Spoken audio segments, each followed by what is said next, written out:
Hello everyone, and welcome to the second PHP tutorial in my series of PHP tutorials.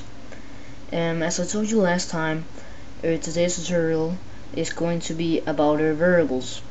So let's start creating some variables.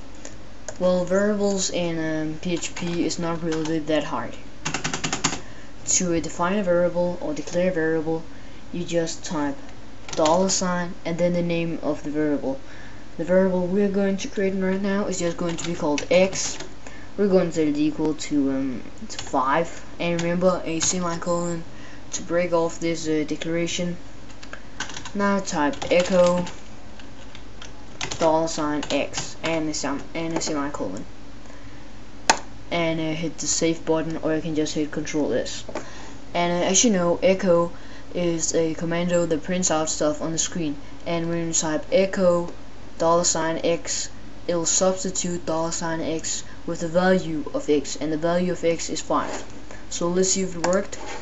Refresh your localhost / helloworld.php page, and now as you see it says 5.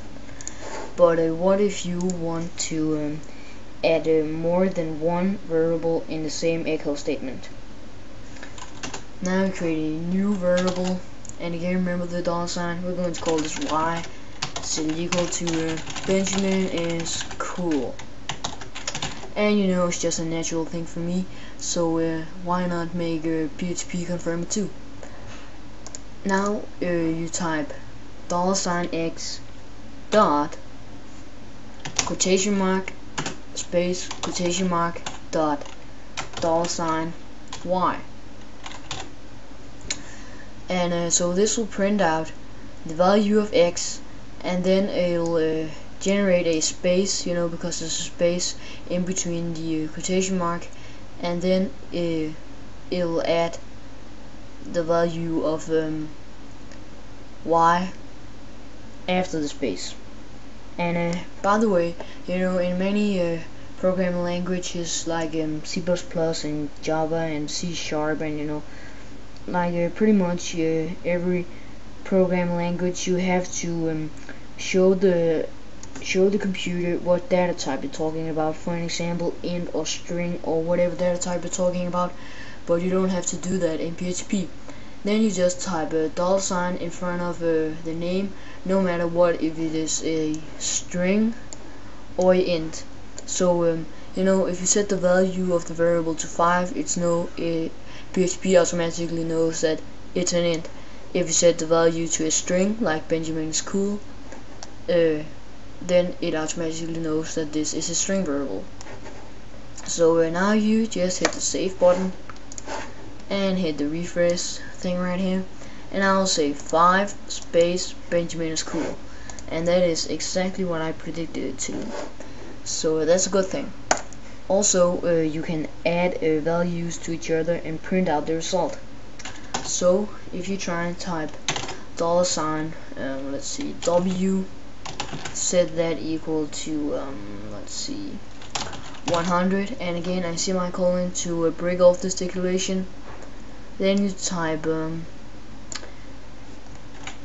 x plus $W. So now basically what it says is print out the result of x plus w, which will be 105. So let's see if it worked.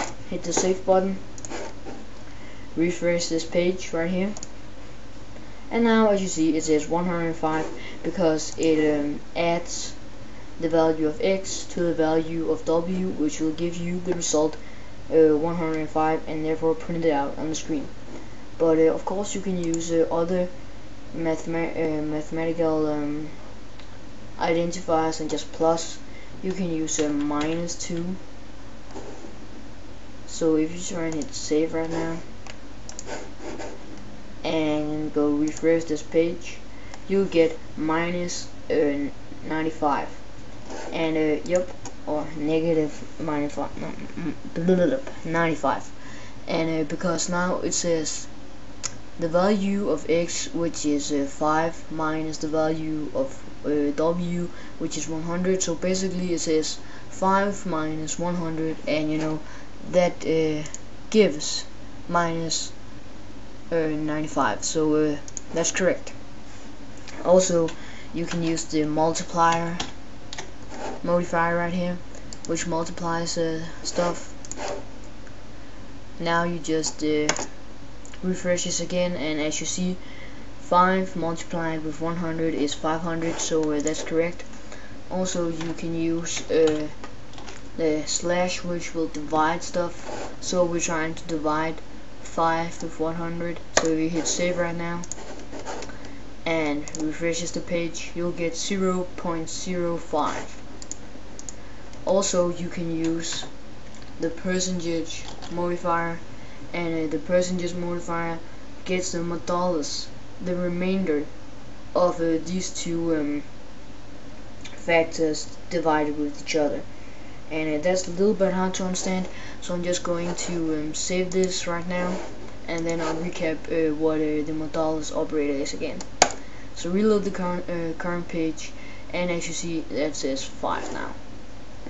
And because, you know, the modulus operator, which is the percentage modifier, what that does is that it gets the remainder of the value of x divided with the value of w.